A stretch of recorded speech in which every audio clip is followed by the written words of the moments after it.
अन्नदाता, पग पग पर है संग तुम्हारे अन्नदाता। लहू किसानों का बन के पसीना सींचता है धरती का सीना।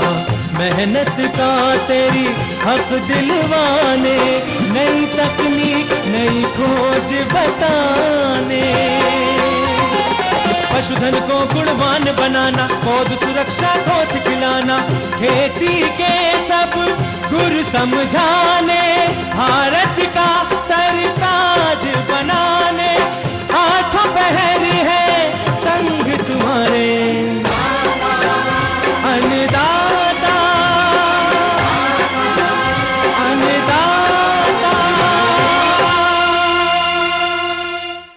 नमस्कार, मैं हूं आपके साथ रुचि और आप सभी दर्शकों का अन्नदाता कार्यक्रम में स्वागत है। हर रोज की तरह कार्यक्रम में लेकर आई हूं खेतीबाड़ी से जुड़ी हुई बहुत सी लाभकारी जानकारियां। तो चलिए सबसे पहले देखते हैं क्या है विशेष आज के कार्यक्रम में। जायद मक्के से भरपूर उपज के लिए कैसे करें इसकी खेती। फल तोड़ाई के बाद बेर के बाग में किए जाने वाले जरूरी कार्य।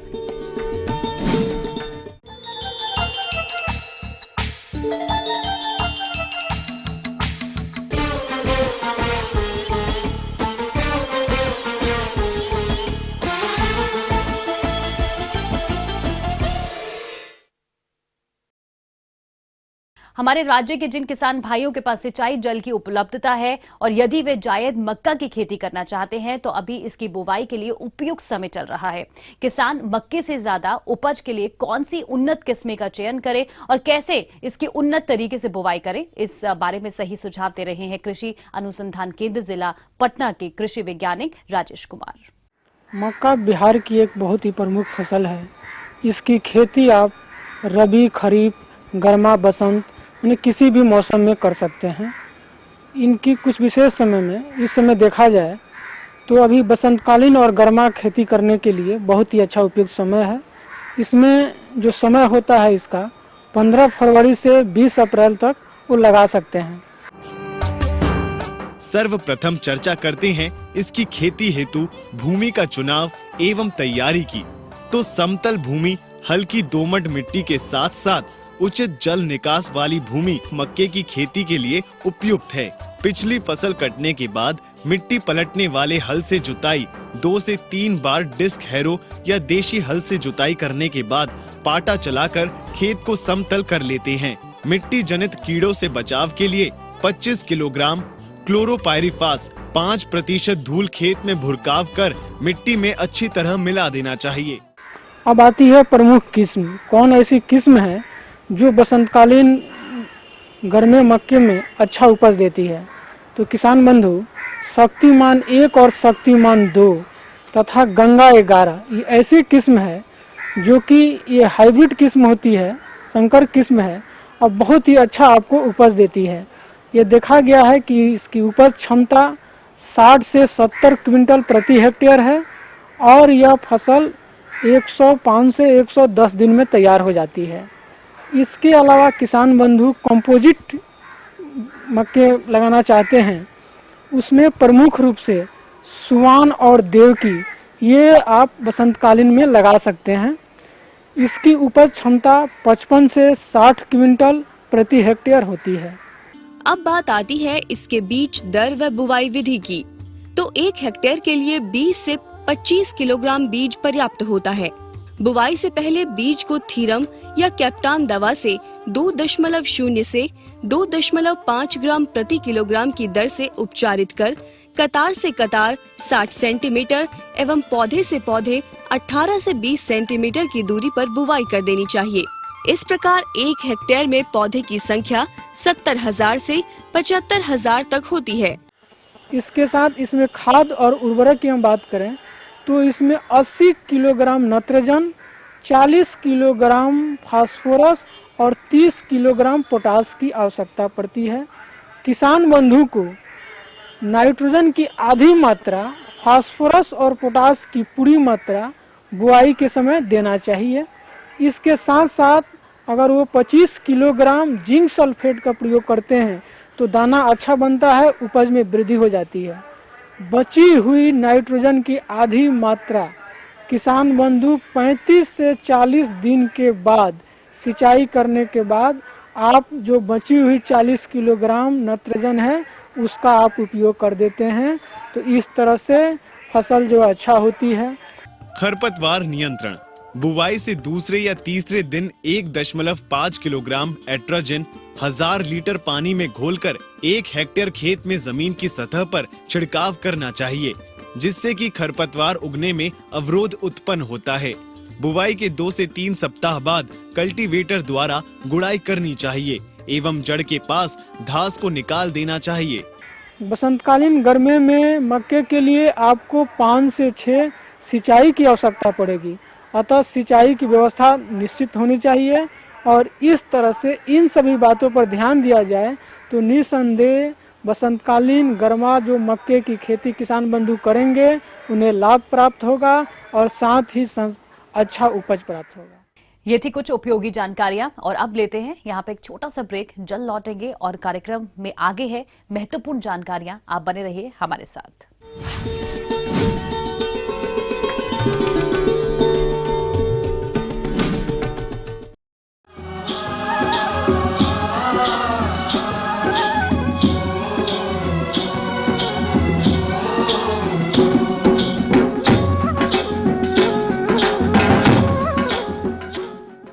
ब्रेक के बाद आप सभी दर्शकों का स्वागत है। चलिए अब रुक करते हैं अपनी अगली कड़ी की ओर।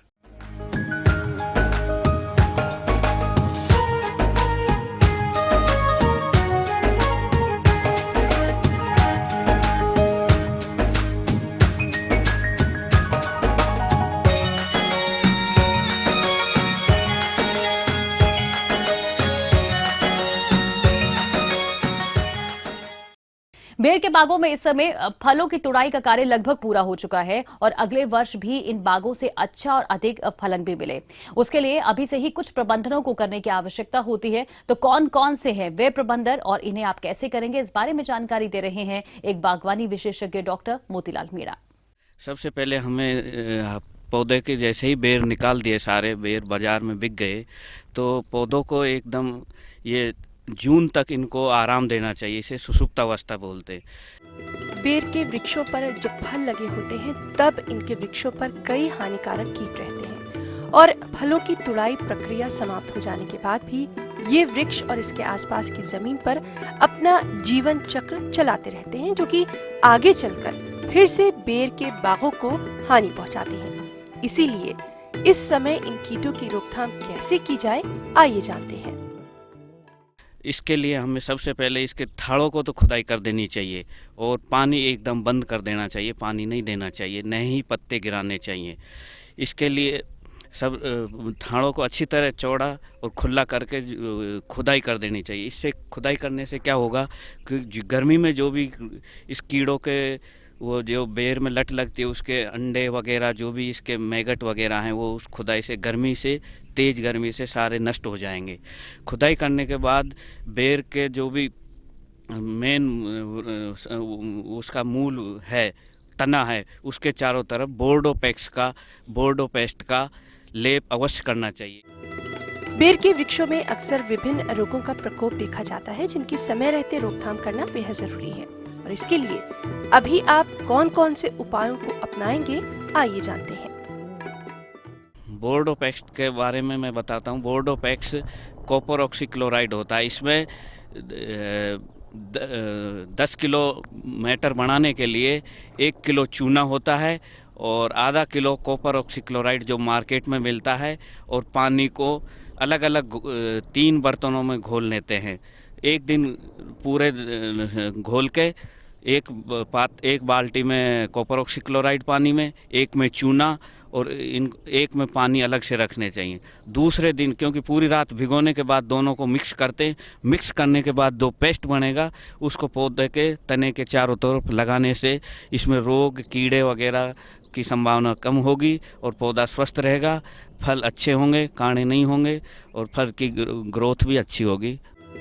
प्रदेश के बहुत से किसान भाई बेर के फलों की तुड़ाई के बाद अक्सर वृक्षों की शाखाओं की कटाई छटाई करने लगते हैं। साथ ही इनके बागों में सिंचाई कर देते हैं, जिससे इन वृक्षों पर समय से पहले ही नई शाखाएं निकल आती हैं, जिसमें अच्छा फलन नहीं होता।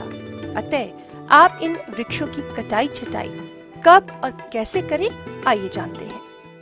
बोर्डो पेस्ट करने के बाद बेर को थाड़े को खुला छोड़ देना चाहिए और गहरी गुडाई करके और चौड़ा थाड़ा बनाना चाहिए। पानी बिल्कुल नहीं देना चाहिए और ना ही अभी कटिंग करनी चाहिए। बेर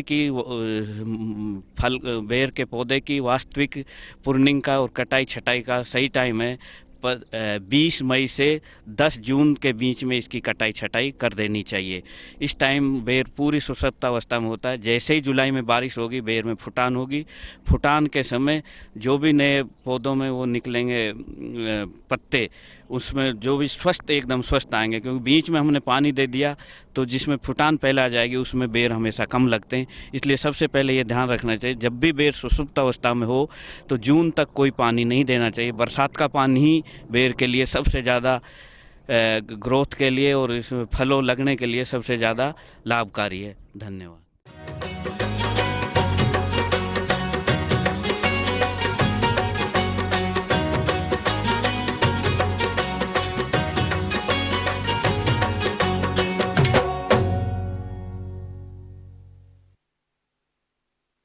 हमारे प्रदेश के बहुत से किसान भाई सब्जियों की खेती करते हैं, लेकिन कभी कभी इन सब्जियों की तुड़ाई तो कर लेते हैं, परंतु किसी कारणवश उन्हें बाजार में नहीं बेच पाते, जिसके फलस्वरूप इन सब्जियों की गुणवत्ता खराब होने लगती है, जिससे कि किसानों को नुकसान भी उठाना पड़ता है। और इसी समस्या को देखते हुए हमारे कृषि वैज्ञानिकों ने जीरो एनर्जी कोल्ड स्टोरेज की खोज की है, जिसमें 3 से 4 दिन तक इन सब्जियों को आसानी से आप सुरक्षित रख सकते हैं। तो आप किस तरह से बनाएं जीरो एनर्जी कोल्ड स्टोरेज, आइए जानते हैं RAU पूसा के कृषि वैज्ञानिक डॉक्टर मुकेश श्रीवास्तव से। देख रहे हैं ये शून्य ऊर्जा शीत कक्ष, ये किसानों के लिए जो है भारतीय कृषि अनुसंधान जो संस्थान है नई दिल्ली वहाँ से विकसित है। उन लोगों ने इसको ऑन फार्म स्टोरेज के लिए सब्जियों फलों के जो है जब ज़्यादा मात्रा में उत्पादन हो गया और उसको अगर फार्म पर होल्ड करके रखना है, स्टोरेज करना है कुछ दिनों के लिए बिना खराब हुए उसके लिए ये स्ट्रक्चर विकसित किया गया है। इसमें जैसा आप देख रहे हैं कि 2 जो है दीवारें जो हैं ईंटों की सिंपल, इसमें 2 दीवार उठाई जाती हैं, जिसके बीच में 3 इंच का गैप रखकर उसमें नदी की बालू जो है उसमें भर दी जाती है और ऊपर लोकली अवेलेबल मटेरियल का इसमें ढक्कन बना के रखा जाता है। तो इसमें यह है कि जब इसको तर रखा जाता है पूरी तरह पानी से बालू को, तो इसमें अंदर जो स्टोरेज जो सब्जी हम लोग स्टोर कर रहे हैं इसमें, तो उसका जो तापमान अंदर से और बाहर से 10 से 15 डिग्री हमको लेस मिलता है। तो इसलिए इसको कई बार किसानों का रेफ्रिजरेटर भी हम लोग कहा जाता है। और जब आपको मार्केट में अच्छा प्राइस मिले तब इसमें से जो भी आपका स्टोर्ड है जो प्रोडक्ट उसको निकाल के आप मार्केट में इसको बेच सकते हैं। और इसकी विशेषता ये कि लोकली अवेलेबल मटेरियल से बनता है, सिंपल। इसको कोई भी इसकी चरणबद्ध निर्माण विधि भी हम लोग जो उसको बताते हैं, तो कोई भी अपने यहाँ कंस्ट्रक्ट करता है इजीली उसको कर सकता है। इसके कॉस्ट लगभग अभी कंस्ट्रक्शन का 4 से 5 हज़ार रुपया अभी लगभग पड़ता है इसमें। इसकी लंबाई चौड़ाई 165 सेंटीमीटर ये इसकी लंबाई है, चौड़ाई 115 सेंटीमीटर है, ऊंचाई इसकी 67 सेंटीमीटर। आराम से कैपेसिटी के अनुसार आप इसको घटाए बढ़ा सकते हैं, लेकिन इसी अनुपात में रखेंगे तो इफेक्टिव होगा। इसमें जो है हम ऐसी सब्जियां जो ज़्यादा डेलिकेट नेचर की नहीं है, हाई मॉइस्चर की नहीं है, जैसे आलू प्याज वगैरह, जैसे प्याज का कोई स्टोरेज या आलू का कोई स्टोरेज स्ट्रक्चर उपलब्ध नहीं है ऑन फार्म की बात कर रहा हूँ। कोल्ड स्टोरेज तक तो आदमी ले जाता है, अपना रख देता है पैसा देकर, लेकिन अगर उसको फार्म में होल्ड करके रखना है, कुछ दिनों के लिए बचाना है, तो ऐसी सब्जियां जो ज़्यादा दिन तक खराब नहीं हो सकती हैं। गोभी है, पत्ता गोभी है, जैसे बहुत प्रोडक्शन होता है, टमाटर वगैरह हैं, या और भी चीज़ें हैं जैसे इस तरह की जो मिलती जुलती चीज़ें, वो सब इसमें स्टोर की जा सकती हैं। इसमें जो है कम से कम हफ्ता से 10-15 दिन तक रख सकते हैं। जब तापमान के ऊपर है, जैसे बाहर का तापमान बढ़ेगा, इसमें अंदर का तापमान में आपको नेचुरली फर्क महसूस होगा। बस ये शर्त ये है इसमें मेंटेनेंस की, इसको बस आपको बालू को गीला रखना है, क्योंकि इसमें दोनों दीवारों के बीच से छिद्र जो है उसी के द्वारा एवापोरेटिव कूलिंग का सिद्धांत है, उसके द्वारा ये काम करता है स्ट्रक्चर। इसको ये कि सूर्य की डायरेक्ट रोशनी से बचाना जरूरी है, सावधानियों में ये है बस, लेकिन ये हवादार स्थान में ही बनाना इसको जरूरी। आगे और भी है कुछ रोचक जानकारियां, पर यहां पर रुकेंगे एक और छोटे से ब्रेक के लिए। जल्द हाजिर होते हैं।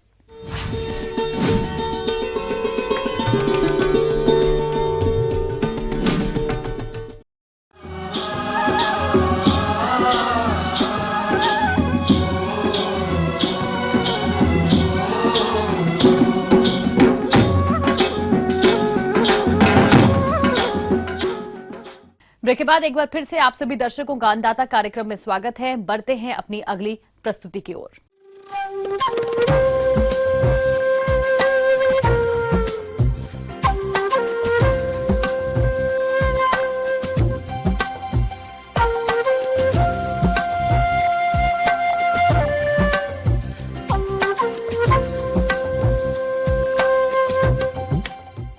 मौसम के अनुसार प्रबंधनों पर ही टिकी है आपकी खेती बाड़ी, इसलिए मौसम पूर्वानुमान और उस पर आधारित साप्ताहिक कृषि सलाह इस प्रकार है। ग्रामीण कृषि मौसम सेवा, भारत सरकार, राजेंद्र कृषि विश्वविद्यालय पूसा, समस्तीपुर और बिरसा कृषि विश्वविद्यालय रांची द्वारा भेजे गए मौसम पूर्वानुमान के आधार पर किसानों को सलाह दी जाती है कि रबी की जो भी फसल तैयार हो चुकी है उसकी अविलंब कटाई करें तथा फसल की कटाई के बाद अगर मिट्टी में उपयुक्त नमी मौजूद हो तो खेत की जुताई कर दें तथा पाटा नहीं चलाएं। मिट्टी को खुला छोड़ देने से इसमें मौजूद खरपतवार तथा कीड़े मकोड़े नष्ट हो जाएंगे। बात करें अगर गर्मा धान की तो खेतों में जल जमाव बनाए रखने के लिए मेड़ को दुरुस्त रखें तथा जो किसान भाई देर से रोपा किए हैं वे रोपा के 20 से 25 दिनों के बाद यूरिया का पहला भुरकाव तथा समय से रोपे गए धान में 40 से 45 दिनों बाद यूरिया का दूसरा भुरकाव करें। अगर खेत में खरपतवार की समस्या हो तो कोनो वीडर मशीन को 2 पंक्तियों के बीच में आगे पीछे करते हुए चला दें। इससे खरपतवार नष्ट होकर मिट्टी में मिल जाती है। साथ ही साथ मिट्टी के हल्का होने से वायु संचार की स्थिति में भी सुधार होता है। सही समय पर नवंबर माह में बोई गई गेहूं की फसल तैयार हो चुकी है, अतः किसान भाई इसकी कटाई का कार्य करें। फसल काटते समय अगर पौधों में लूज स्मट रोग जिसमें बालियां काली हो जाती है से ग्रसित बालियां दिखाई पड़े तो उन बालियों को पॉलिथीन के थैले से ढककर तोड़ लें तथा किसी गड्ढे में दबाकर नष्ट कर दें। रोगी बालियों को काटते समय ये ध्यान रखें कि उसका चूर्ण नीचे जमीन पर नहीं गिरे। ये प्रक्रिया उन किसान भाइयों के लिए अति महत्वपूर्ण है जो इस फसल को अगले वर्ष बीज के रूप में व्यवहार करना चाहते हैं। जो किसान भाई पहले ही फसल को काट चुके हैं वे फसल को धूप में अच्छी तरह सुखाने के बाद ही थ्रेशिंग का कार्य करें। साथ ही साथ अनाज भंडारण के पूर्व भी गेहूं को अच्छी तरह सुखा लें। देर से बोई गई फसल इस समय दाना भरने अथवा दाना पुष्ट होने की अवस्था में है। इस अवस्था में नमी की कमी होने से उपज पर प्रतिकूल असर पड़ता है, अतः किसान भाई आवश्यकता अनुसार सिंचाई दोपहर बाद करें। वहीं अगर बात करें गर्म मूंग की, जो किसान भाई बुआई कर चुके हैं तथा मिट्टी में अगर नमी की कमी हो तो एक हल्की सिंचाई अवश्य करें। बैगन एवं भिंडी के फसल में फल छेदक कीड़ों एवं फूल गोभी एवं बंधा गोभी की फसल में गोभी का पतंगा कीड़ों से बचाव के लिए जैविक कीटनाशी हॉल्ट डेल्फिन बायोलेप दवा का छिड़काव 1.5 ग्राम प्रति लीटर पानी की दर से दोपहर के बाद करें। लतर वाली सब्जियों जैसे खीरा, ककड़ी, कद्दू, कदीमा इत्यादि में लाल भृंग कीड़ों का आक्रमण हो रहा है, जिसके कारण पत्तियां बुरी तरह प्रभावित हो रही हैं। इससे बचाव के लिए नीम से बना कीटनाशी जैसे अचूक, निमोरिन, निमोटिन, निमोसिडिन इत्यादि में से किसी एक दवा का छिड़काव 5 मिलीलीटर प्रति लीटर पानी की दर से 10 दिन के अंतराल पर करें। आम एवं लीची के पेड़ों में फूल एवं फल आने के बाद नियमित रूप से सिंचाई करते रहें। लीची के छोटे छोटे फल को गिरने से बचाने के लिए पेड़ों में प्लानोफिक्स हार्मोन का छिड़काव 5 मिलीलीटर प्रति 10 लीटर पानी की दर से करें। आम एवं लीची के छोटे छोटे फलों को पाउडरी मिल्ड्यू रोग से बचाने के लिए सल्फेक्स 2 ग्राम प्रति लीटर पानी की दर से दवा का छिड़काव करें।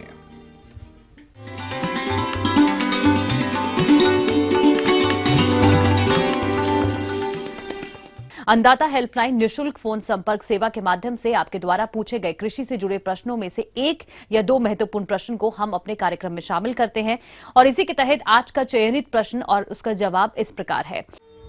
अन्नदाता निशुल्क फोन संपर्क सेवा के माध्यम से पूछे गए प्रश्नों में से आज जो प्रश्न हमने कार्यक्रम में शामिल किया है उसे पूछा है जिला पटना के किसान मोहम्मद राशिद ने। ये भेड़ों में होने वाले रोगों की रोकथाम पर जानकारी चाहते हैं, तो मोहम्मद राशिद जी आपकी जानकारी के लिए देखिए कार्यक्रम का ये अंश। तो किसान भाइयों, मैं आप लोगों को भेड़ व बकरियों में बचाव के लिए जो ज़रूरी है वो टीकाकरण के बारे में कुछ बातें आपको बताऊंगा। भेड़ों में तीन प्रमुख संक्रामक बीमारियां हैं जिनसे बचाव के लिए टीकाकरण अति आवश्यक हो जाता है। सबसे प्रमुख शीप पॉक्स, जिसे भेड़ माता के नाम से भेड़ पालक जानते हैं, ये इसका टीकाकरण साल में एक बार अक्टूबर नवंबर के माह में करवाना जरूरी है। इससे पूरे साल से इस बीमारी से बचाव हो जाता है। इस रोग के अलावा भेड़ों में पीपीआर रोग भी आमतौर पर देखा जाता है। तो क्या है इस रोग के लक्षण एवं निदान के उपाय, आइए ये भी हम आपको बताते हैं। पीपीआर के सिम्टम्स, पशु को, जानवर को तेज बुखार हो जाता है, बुखार 106-107 तक पहुंच जाता है और रेवड़ में तेजी से मृत्यु दर बढ़ती है, नाक से पानी गिरता है, आँख से पानी गिरता है और मुंह में और शरीर पर छोटे छोटे दाने उभर आते हैं। इस रोग से बचाव के लिए इनका टीका उपलब्ध है, जो कि बाज़ार में, मार्केट में भी उपलब्ध है और सरकारी जो पशुपालन विभाग है वो भी उपलब्ध करवाता है। ये टीका 3 साल में एक बार रेवड़ में लगवाना ज़रूरी है। अगर एक बार आपने लगवाया तो तीसरे साल इसको रिपीट करना होगा। 3 साल के लिए ये टीका बचाव करता है। एक तीसरी बीमारी जो मुख्य बीमारी है वो जगह, जिसे हम फड़किया या हमारी भाषा में एंटेरोटॉक्सिमिया कहते हैं उसको, ये बीमारी पशु को, रेवड़ को एक स्थान से दूसरे स्थान पर जब अच्छे चरागाह पर शिफ्ट करते हैं या फसल कटने के बाद रेवड़ को स्थानांतरित किया जाता है, तो जानवर को अचानक आहार में बदलाव की वजह से अच्छा आहार मिलता है और ये आहार शरीर में जाकर एक किस्म का जहर पैदा करता है और उसकी वजह से जानवर तेजी से मरते हैं। किसान भाइयों, ये रोग स्वस्थ भेड़ों में ही होता है। तो क्या है इस रोग की पहचान के लक्षण तथा किस प्रकार से करें इस रोग का बचाव, चलिए ये भी हम आपको बताते हैं। इसके मुख्य लक्षण, पेट में दर्द तेज दर्द होता है, जानवर गिर जाता है, टांगे उछालता है और कुछ ही घंटों में जानवर की मृत्यु हो जाती है। तो इससे बचाव के लिए जरूरी है कि फड़किया यानी एंटेरोटॉक्सिमिया का टीकाकरण करवाया जाए। ये साल में 2 बार करवाना जरूरी है। अब आइए देखते हैं कल दिखाए जाने वाले कार्यक्रम की मुख्य झलकियां। गर्मा धान की फसल में तना बेधक कीट की रोकथाम, दुधारू पशुओं में होने वाली घातक बीमारियों की रोकथाम। हम ये उम्मीद करते हैं कि आज का कार्यक्रम आप सभी दर्शकों के लिए उपयोगी रहा होगा। किसान भाइयों, अन्नदाता आपकी सेवा के लिए हमेशा से ही संकल्परत रहा है और कृषि संबंधित समस्या एवं सुझावों के लिए आप हमें इस पते पर संपर्क कर सकते हैं। प्रोड्यूसर अन्नदाता, ETV Bihar, Jharkhand, Ramoji film city, Hyderabad 501512। साथ ही साथ आप हमें ईमेल भी कर सकते हैं। हमारा ईमेल एड्रेस है anndatabihar@etv.co.in। इसके अतिरिक्त आप हमें निःशुल्क हेल्पलाइन नंबर 1800-1884-599 पर सोमवार से शनिवार सुबह 10 से शाम 4 बजे के बीच संपर्क कर सकते हैं। फिलहाल अन्नदाता की पूरी टीम को आप दीजिए इजाजत। कल फिर इसी समय आपसे मुलाकात होगी कृषि संबंधित कुछ और महत्वपूर्ण जानकारियों के साथ। नमस्कार।